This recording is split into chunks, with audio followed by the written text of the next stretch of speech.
नमस्कार। मैं दीपक कुमार, सहायक आचार्य ईएफएम राजकीय महाविद्यालय 12। आज हम पढ़ेंगे मुद्रा प्रसार या मुद्रास्फीति और उसका वर्गीकरण। तो सबसे पहले देखते हैं मुद्रा प्रसार क्या होता है। मुद्रा प्रसार का अर्थ सामान्य रूप से मुद्रा प्रसार का तात्पर्य सरकार अथवा बैंक द्वारा आवश्यकता से अधिक मात्रा में नोट निर्गमन करने से है, जिसके फलस्वरूप मुद्रा की इकाई का मूल्य गिर जाता है और सामान्य मूल्य स्तर ऊंचा उठ जाता है। इस प्रकार मुद्रा प्रसार में मुद्रा की मात्रा बढ़ जाती है, जबकि वस्तुओं और सेवाओं की मात्रा उसकी तुलना में कम रहती है, जिससे सामान्य मूल्य स्तर बढ़ जाता है। मुद्रा प्रसार की प्रमुख कुछ विद्वानों ने परिभाषाएं दी है, जिनमें सबसे पहले परिभाषा है प्रोफेसर क्राउथर। मुद्रा प्रसार वह अवस्था है जिसमें मुद्रा का मूल्य गिरता है, अर्थात वस्तुओं की कीमतें बढ़ती है। मुद्रा प्रसार को प्राय बढ़ती हुई क्रियाशीलता एवं रोजगार से संबंधित किया जाता है। क्राउथर ने मुद्रा मूल्य में कमी अर्थात सामान्य कीमत स्तर में वृद्धि को मुद्रा प्रसार की स्थिति कहा है, किंतु यह परिभाषा भी उचित नहीं है, क्योंकि कीमतों में प्रत्येक वृद्धि को मुद्रा प्रसार नहीं कहा जा सकता। अनेक बार मंदी के प्रभावों को दूर करने और रोजगार के स्तर को बढ़ाने के लिए मुद्रा की मात्रा बढ़ाई जाती है। इससे सामान्य कीमत स्तर भी बढ़ जाता है, किंतु इसे मुद्रा प्रसार नहीं कहा जा सकता। यह परिभाषा मुद्रा प्रसार की उत्पत्ति के कारणों पर प्रकाश नहीं डालती, अतः यह परिभाषा क्या है, दोषपूर्ण मानी जाती है। प्रोफेसर केमरर के अनुसार किए जा रहे व्यापार के भौतिक परीक्षण के संबंध में मुद्रा और निक्षेप चलन की अधिकता मुद्रा प्रसार है। इसी प्रकार प्रोफेसर हार्ट्रे ने परिभाषित किया है, मुद्रास्फीति वह स्थिति है जिससे मुद्रा का अत्यधिक निर्गमन होता है। यह परिभाषा भी अस्पष्ट है, क्योंकि इसमें मुद्रा के अत्यधिक निर्गमन की मात्रा को स्पष्ट नहीं किया गया। प्रोफेसर पीगू के अनुसार जब मौद्रिक आय उपार्जन संबंधी क्रियाओं से कहीं अधिक अनुपात में बढ़ती है तो मुद्रास्फीति उत्पन्न होती है। इसी प्रकार एक अन्य स्थान पर भी पीगू ने लिखा है कि मुद्रा प्रसार उस समय होता है जब उत्पादन के साधनों जिनको भुगतान के रूप में मौद्रिक आय प्राप्त होती है द्वारा किए गए कार्यों की तुलना में मौद्रिक आय तेजी से बढ़ रही होती है।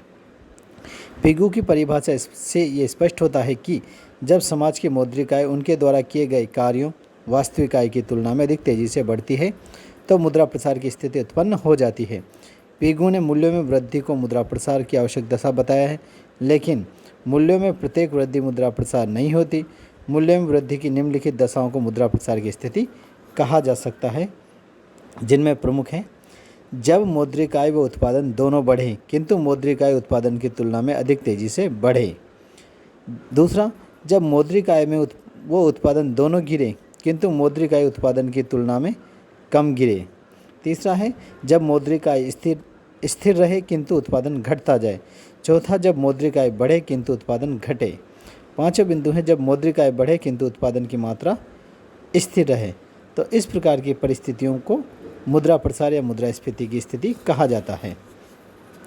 मुद्रास्फीति के प्रकार या वर्गीकरण जैसा कि रेखा चित्र में दर्शाया गया है, तो मुद्रास्फीति का वर्गीकरण या प्रकार को 3 भागों में विभाजित किया गया है, कारणों के आधार पर, परिस्थितियों के आधार पर, गति के आधार पर। तो सबसे पहले हम पढ़ेंगे कारणों के आधार पर मुद्रास्फीति।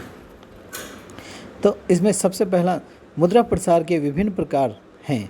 मुद्रा प्रसार उत्पत्ति के कारण परिस्थिति, गति आदि अनेक आधारों पर वर्गीकृत किया जाता है। मुद्रा प्रसार के विभिन्न अंग निम्नलिखित हैं, जिन्हें पहला है कारणों के आधार पर मुद्रास्फीति। इसमें चलन स्फीति, जब मुद्रा की मात्रा में वृद्धि या नई मुद्रा के निर्गमन के कारण मूल्य स्तर में वृद्धि होती है तो उसे चलन स्फीति कहते हैं।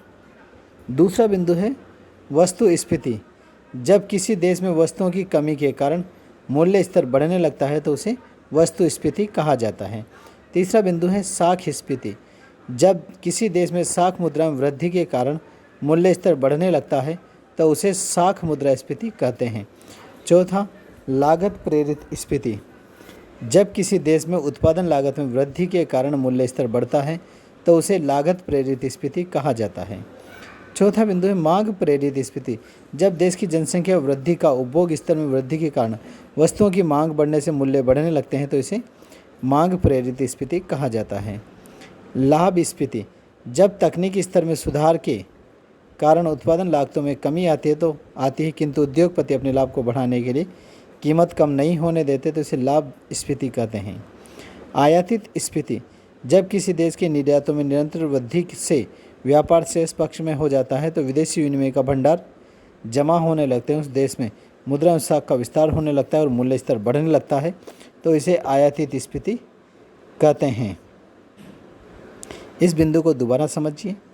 जब आयातित स्फीति को, जब किसी देश के निर्यातों में निरंतर वृद्धि से व्यापार शेष पक्ष में हो जाता है और विदेशी विनिमय के भंडार जमा होने लगते हैं तो उस देश में मुद्रा व साख का विस्तार होने लगता है और मूल्य स्तर बढ़ने लगता है, इसे आयातित स्फीति कहा जाता है। अगला बिंदु है वित्तीय स्फीति। जब सरकार की मौद्रिक तथा वित्तीय नीतियों के कारण मूल्य स्तर ऊंचा होने लगता है तो उसे वित्तीय स्फीति कहा जाता है। अगला है घाटा प्रेरित स्फीति। जब बजट घाटे को पूरा करने के लिए हीनात प्रबंधन का सहारा लिया जाता है तब मूल्य में वृद्धि होने लगती है, तो इसे घाटा प्रेरित स्फीति कहा जाता है।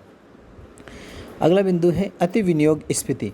जब अर्थव्यवस्था में एक साथ बहुत अधिक पूंजी विनियोजित की जाती है तो उत्पादन की तुलना में मौद्रिक आय बढ़ने से मांग में वृद्धि होने लगती है, इसे मूल्य स्तर बढ़ जाता है, इसे अति विनियोग की स्थिति भी कहा जाता है। अगला बिंदु है अल्प उत्पादन स्फीति। जब किन्हीं कारणों से वस्तुओं का उत्पादन कम हो जाता है तो मूल्य बढ़ने लगते हैं, इस कारण इसे अल्प उत्पादन स्फीति कहा जाता है। वेतन प्रेरित स्फीति। जब श्रम संघों की मांग के कारण श्रमिकों की मजदूरी एवं वेतन बढ़ाने पड़ते हैं लेकिन उत्पादन नहीं बढ़ता है तो परिणाम स्वरूप जो मूल्य वृद्धि होने लगती है उसे वेतन प्रेरित स्फीति कहा जाता है। अगला बिंदु है खुली एवं दबी हुई स्फीति। जब जनता की आय को व्यय करने पर कोई नियंत्रण न होने के कारण वस्तुओं के मूल्य बढ़ने लगते हैं तो इसे खुली स्फीति कहा जाता है। इसके विपरीत जब मूल्य नियंत्रण व राशनिंग की क्रियाओं के कारण काले बाजार में वस्तुओं के मूल्य बढ़ने लगते हैं तो उन्हें दबी हुई स्फीति कहते हैं। इसी का अगला बिंदु है पूर्ण एवं आंशिक मुद्रास्फीति। पूर्ण रोजगार के बिंदु से पूर्व मूल्य में वृद्धि होने को आंशिक स्फीति कहा जाता है। पूर्ण रोजगार के बिंदु से पूर्व मूल्य में वृद्धि होने को आंशिक स्फीति कहते हैं क्योंकि इस स्थिति में उत्पादन की मात्रा भी बढ़ती है। इसके अतिरिक्त इसके विपरीत जब पूर्ण रोजगार के बाद उत्पादन स्थिर रहने पर मूल्य बढ़ते हैं तो उसे मुद्रा स्फीति कहते हैं या उसे पूर्ण मुद्रास्फीति कहते हैं। अगला बिंदु है इसका अवमूल्य जनित मुद्रास्फीति। मुद्रा का अवमूल्यन होने के कारण निर्यात बढ़ते हैं। जब निर्यात वृद्धि के कारण देश में वस्तुओं की पूर्ति कम हो जाती है और मूल्य बढ़ने लगते हैं तो उसे अवमूल्य जनित मुद्रास्फीति कहा जाता है। अगला बिंदु है इसका विदेशी व्यापार नियंत्रण स्फीति।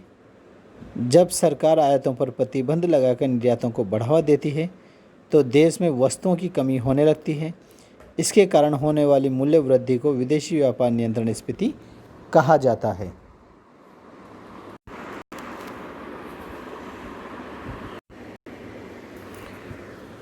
दूसरा बिंदु था परिस्थितियों के अनुसार मुद्रास्फीति। युद्धकालीन मुद्रास्फीति। जब युद्धकालीन आवश्यकताओं की पूर्ति के लिए सरकार द्वारा भारी मात्रा में मुद्रा निर्गमन किया जाता है तो ये वस्तुओं के मूल्य तेज़ी से बढ़ने लगते हैं, इसे युद्धकालीन मुद्रास्फीति कहा जाता है। दूसरा बिंदु है युद्धोत्तर मुद्रास्फीति। युद्ध के बाद पुनर्निर्माण तथा अभाव की स्थिति को दूर करने के लिए सरकार अपने व्यय में वृद्धि करती है जिससे मूल्य बढ़ने लगते हैं, इसे युद्धोत्तरकालीन स्फीति कहा जाता है। इसी का तीसरा बिंदु है परिस्थितियों के अनुसार मुद्रास्फीति का शांतिकालीन स्फीति। विकासशील देश तेजी से विकास करने के उद्देश्य से अपने वित्तीय साधन बढ़ाने के अतिरिक्त मुद्रा का निर्गमन करते हैं, इससे मूल्य स्तर या मूल्य बढ़ने लगते हैं क्योंकि विकास प्रक्रिया से विनियोग बढ़ने से मांग तो तत्काल बढ़ जाती है किंतु उत्पादन बढ़ने में समय लगता है। इस प्रकार मांग व पूर्ति में अवमूल्यन से मूल्य बढ़ने लगते हैं, इसे शांतिकालीन मुद्रास्फीति कहा जाता है। गति के आधार पर मुद्रास्फीति। रेंगती हुई मुद्रास्फीति। सबसे पहला बिंदु है रेंगती हुई स्फीति। रेंगती हुई या साधारण स्फीति उस स्थिति को कहते हैं जब मूल्यों में साधारण वृद्धि होती है। इस प्रकार की स्फीति हानिकारक नहीं मानी जाती है। दूसरा बिंदु है चलती हुई स्फीति। चलती हुई स्फीति के अंतर्गत मूल्य वृद्धि की रफ्तार तुलनात्मक रूप से अधिक होती है। इसमें भविष्य में तेज़ी से मूल्य वृद्धि की आशंका होने लगती है। तीसरा बिंदु है दौड़ती हुई या भागती स्फीति। दौड़ती मुद्रास्फीति में मूल्य वृद्धि की रफ्तार अधिक तेज होती है। इससे मूल्यों में असामान्य गति से वृद्धि होने लगती है। इस स्थिति में निश्चित आयु वर्ग के लोगों को कठिनाइयाँ बढ़ जाती हैं, क्योंकि मूल्यों में तो वृद्धि होती है किंतु आय निश्चित रहती है। चौथा बिंदु है सरपट दौड़ती हुई स्फीति। जब मूल्यों में बहुत तेज़ी से उछाल आते हैं तो उसे उछलता कूदता मुद्रा प्रसार या सरपट दौड़ती स्फीति कहते हैं। इस स्थिति में मूल्य वृद्धि की कोई सीमा नहीं होती, इसलिए मूल्य वृद्धि का अनुमान लगाना कठिन होता है। सरपट दौड़ती स्फीति के कारण मूल्य इतनी तेज़ी से ऊपर उठते हैं कि जनता का मुद्रा में से विश्वास उठ जाता है। धन्यवाद।